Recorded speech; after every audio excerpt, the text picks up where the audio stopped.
guys, it's Martin here from Electronics. In today's video I'm going to show you how to repair a Valeo alternator. This video is going to be a second part of the one I already showed you, how to replace brushes.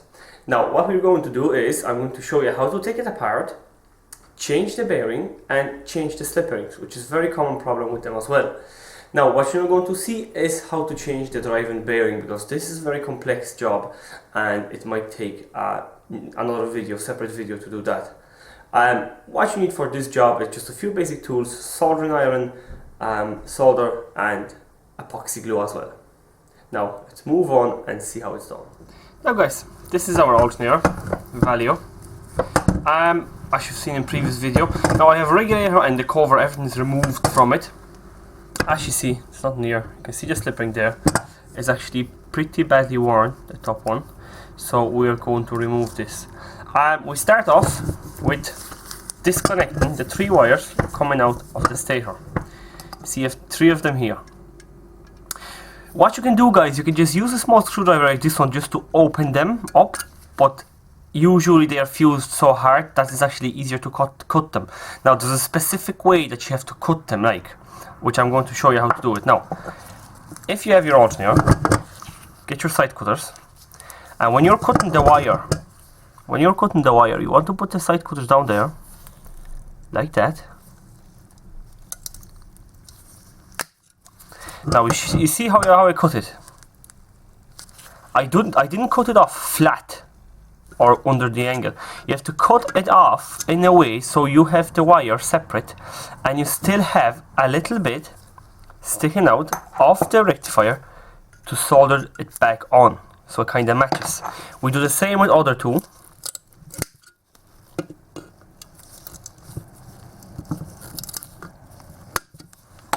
And we have all 3 of them cut off.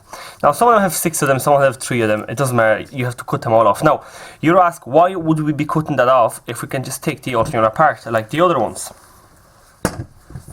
Now the answer to it is very simple. Valeo alternators are unusual because they are assembled twice.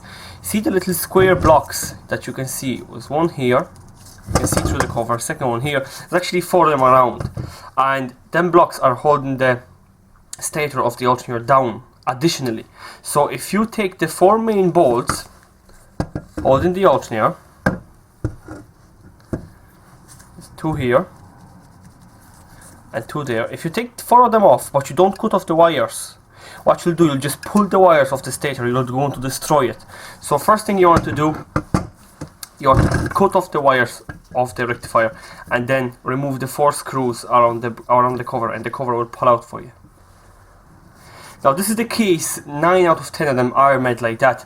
There's one type of the Valeo alternators which you don't have to cut off the wires. It comes apart without cutting them off. The best way to recognize that is, see here, you can't see the steel of the stator. There's no gap here, you can't see the stator around. The alternator is enclosed, where in the other one there's a gap and you can see the steel of the stator going around, like in any other standard alternator. Like for instance this one, that you can see the stator. You have a back cover, you have a front cover and the stator. And Valeos you can't, there's no gap here, although there's this one type where you can. Now we have our wires cut off. All we have to do now is take the 4 main bolts holding the alternator. 2 of them here, 2 of them here. Just take them off. Now guys, we have our 4 bolts taken out. We got ourselves a hammer, and this is the top part of the alternator. We're just going to tap it up. See, this came off. This is our top part, and as you can see, the stator has stayed in the front cover because, see, 1, 2, 3, 4. You have 4 bolts holding the stator down. Now don't try to take it off. Don't take them off, because the stator will become loose and they can move up and down and you won't be able to set it properly again. So just leave that alone. You don't have to take the stator out to do any work on that. So leave this alone. And as you can see as well, if we wouldn't have cut the wires off and we'd be tapping the bracket, these wires off the stator we just basically pull them up and destroy the stator. So that's why we had to cut. Now guys, this is our slipring with the bearing. Bearing isn't too bad, but we're going to replace it anyway.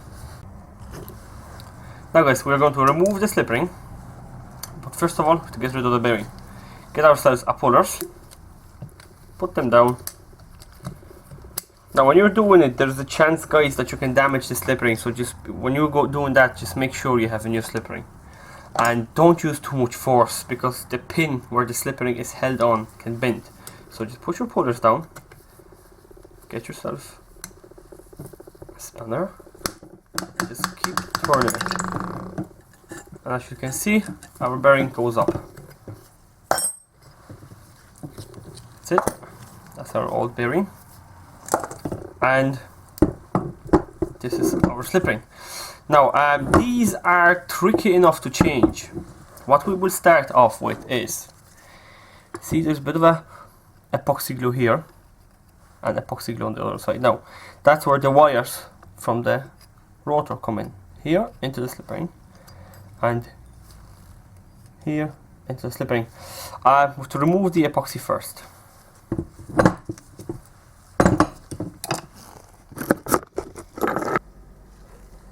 Now guys, we have to be very careful doing this. Now when you're going to be removing the glue out of here and out of other side, first of all you have to be careful because the wires are running in within the glue, just perfectly on the center. See the little lift here, the wire comes in here and past the glue. What you will start off doing is get yourself a tiny screwdriver, put it in here.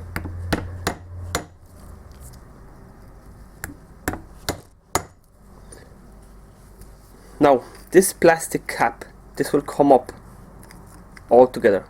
Now we don't have to worry much about that. If we break that, if we can retrieve it, it's okay. If we break it, don't worry, there isn't that much need for it anyway. Now we continue with our glue here. See, the piece flew off. Now avoid hitting the middle because that's where the wire is, as I said again. Just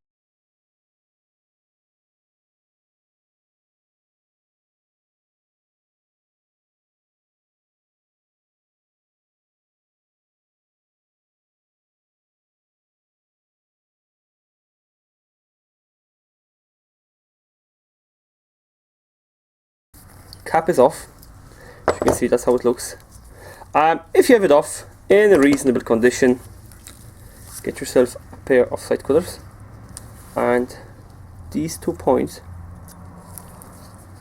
where the bearings come, might as well cut them off because they are going to be in your way.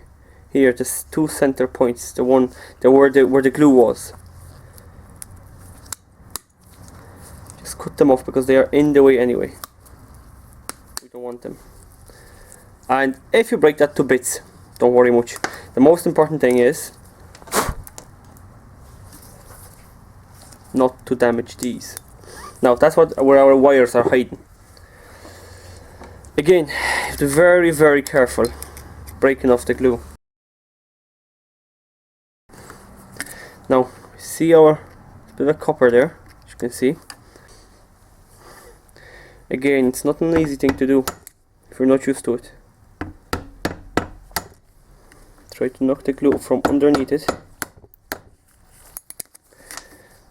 Try to move this copper piece as less as possible because it is a risk breaking it.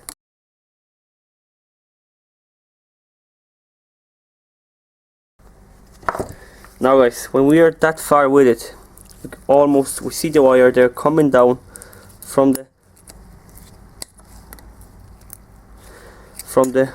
see the wire there coming down from the rotor. See it here, little point there, it sticks out. Now this connection will simply open. Now guys, I showed you how to open it. Just hold down a screwdriver on top of it and bend up. I don't know, can you see it clearly? One side of it like that. See?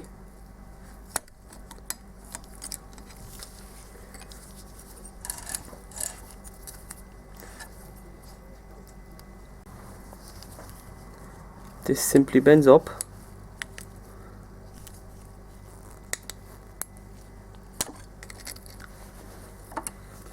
and That's it. That's our wire here, sticking out. No, we don't need that. This is what we were after. This little wire, this little piece of wire there sticking out. We do the same on the other side. Now, one thing is, guys, when you're retrieving that wire, and sometimes what can happen to you is that this wire can break off at this point where it's held by the connection. Don't worry about that. As long as there's a bit of it sticking out here, it's good enough to do it. It's good enough to use it, because the new slip ring will reach it. Now guys, I have both of them wires retrieved, as you see. There's one there, I didn't broke them, which is good. But if you do, as long as there's a bit of a plastic sticking out, you don't have to worry about anything. Sorry, as long as there's a bit of a copper sticking out, there's nothing to worry about. Now, next step. As you have seen in my other videos when I was changing the slip rings, use a hacksaw. See where you have the leg coming up here and one coming up there. Just when the slip ring starts there off the steel shaft, put your blade down and just cut it off there with the hacksaw. Don't cut the steel now, it can go a bit above it, just cut off the plastic.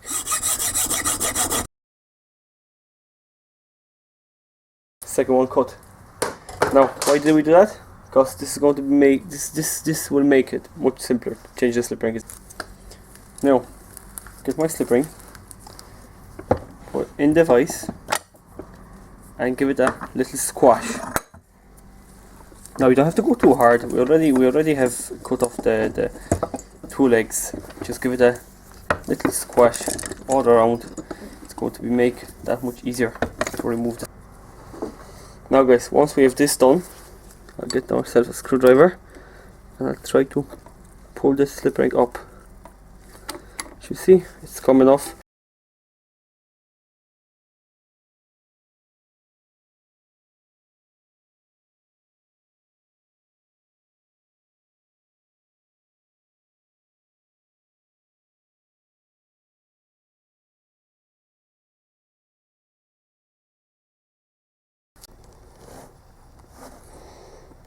Now guys, other important thing that I have to mention to yourselves is always check your alternator, because Valeo alternators, Valeo rotors are known for the coil of the rotor, which is basically the coil inside there, going loose. So what you do, see, that's where the wire comes in. Get yourself a screwdriver and now look very closely. As I'm pushing this little connection there side to side, the entire coil moves with it. Now I know can you see it very well, but it's easy to check. Once you put your screwdriver down there, you'll see it. See the little coil moves one side to other side. Now this should be solid. See the copper coil, you see there's a bit of a copper there. It moves up and down.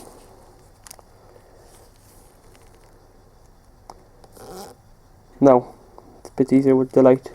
As you can see now, I'm moving it. You see? The copper coil inside the main part, the main winding is moving left and right. This means it's faulty. Now this check with the coil is the only, so it's the thing that you really want to do at the beginning. Make sure the coil is okay, because if it is faulty, like the one I show you that it moves left and right, it has to be replaced. The entire rotor has to be replaced. Now usually they only give trouble in the alternators, which you see this sign on them, 125 amp. I never seen any other one of them going. If it's 125 amp on the cover of your alternator, there is a possibility of a fault there with the coil, and double check that. Now guys, it's time to fit our new slip ring. Now normally I do it on the press. I press the slip ring down until this bottom part levels with this bottom part, but most of you wouldn't have a press, so what we're going to do is we're just going to use an old method of a screwdriver, and a hammer. Now just slide your slip ring down,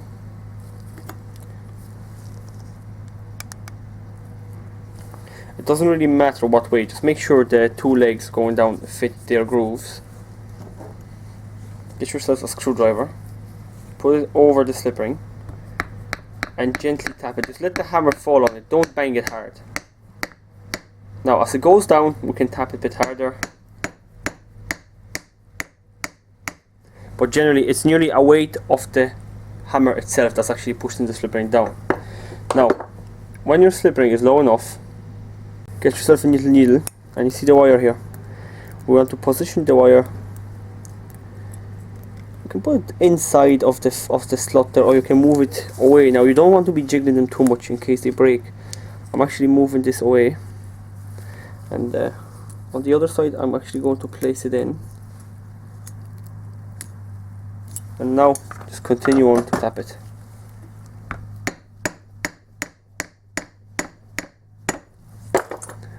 And see how snugly it fits here? It just levels with this thing here, it just basically bottoms out to it. Now our wire is on the side of it, so what I'm going to do is I'll just bend up the fitting and then place our wire within it. Just be gentle with it, it doesn't need much force. You don't want to be jiggling it too much either, because you can damage it, you break it off actually. All we have to do now is squeeze it. Using our own pliers or something like that, but I'm just using a side glove here, I have them handy. Going to get myself a soldering iron, nice and hot. Fit it down onto the fitting. Now don't overfeed the solder, let put the solder onto it and let the heat travel to the wire.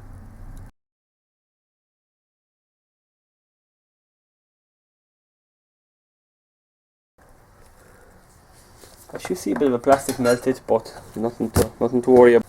Now guys, when we have this done, you need to test it, make sure it's okay. Now if you have a standard voltmeter, just set it onto the continuity checker, as you see here, and more likely beeps. So push.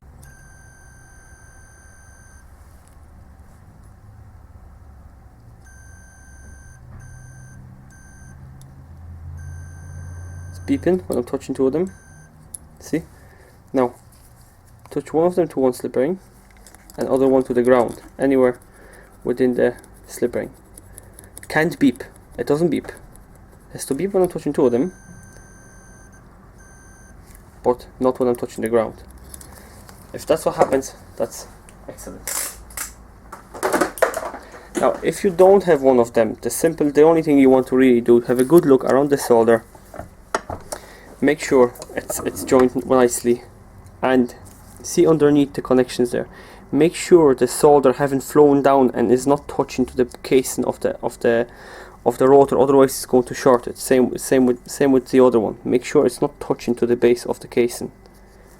If it's not, it's all good and well. So now it's the most difficult part done. All we have to do now is get yourself your cap. Slide it down over. You see, fits nicely. Now if you don't have this cap or you broke it, you see it fits nicely. If you don't have this cap or you broke it or something, don't worry about it. It's no rush. It's not that really necessary. Now guys, this is where the epoxy comes to play. Now I have epoxy here, it's a 60-second one, so I'm trying to do it fast. I just mix it up a bit, and we have to apply this epoxy onto our connections to cover the cap and all. Now we have it mixed well. It's basically 2 ingredient epoxy. You know, the ones you can get in the shop, that you mix them up and then they start setting. Don't get the 61 one, because you have to be very quick doing it. Now get yourself 3-minute or 5-minute one, because you have plenty of time applying it. This is the way you want it to be looking. Epoxy over this, and a bit of epoxy on the sides, covered well. Leave it to set, do the same on the other side. Now guys, with our glue set, so you see here, it's flowing nicely inside there, and it holds the basket solidly. The same thing on the other side, and the alternator is going to be ready for assembly. Now guys, we've everything finished. Slip rings are in place, glued and all. It's time to put the bearing on. This is a 6202 bearing. And the best thing to fit it is long 15 socket. Put your bearing over the slip ring. Get yourself the socket.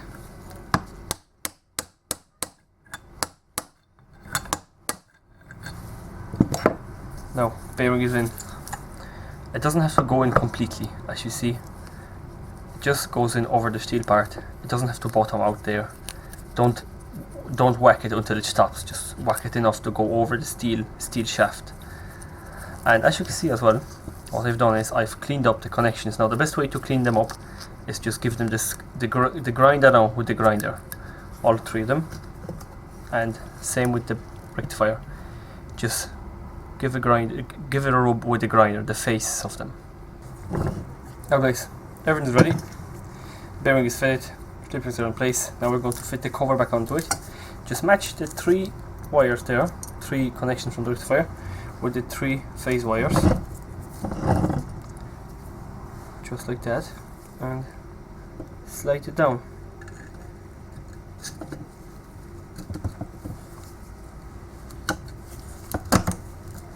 Now, that's it. The cover is back down. We can take our 4 long bolts, these ones, and tighten the alternator. Now guys, the cover is down. It's time to solder our connection to the rectifier.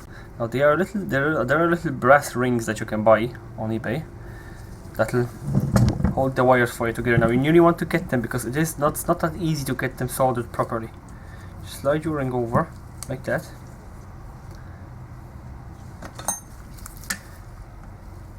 Push it down with the screwdriver, and if you have a close look at it, see how the ring goes over both of them and holds them in place. This is the best way of doing it. Now, get yourself the soldering iron, put it down onto the ring, bit of a solder to speed up the heating process. Any extra bit again. Don't overdo it, just enough to solder it. And make sure the wire of the stator is soldered with the rectifier.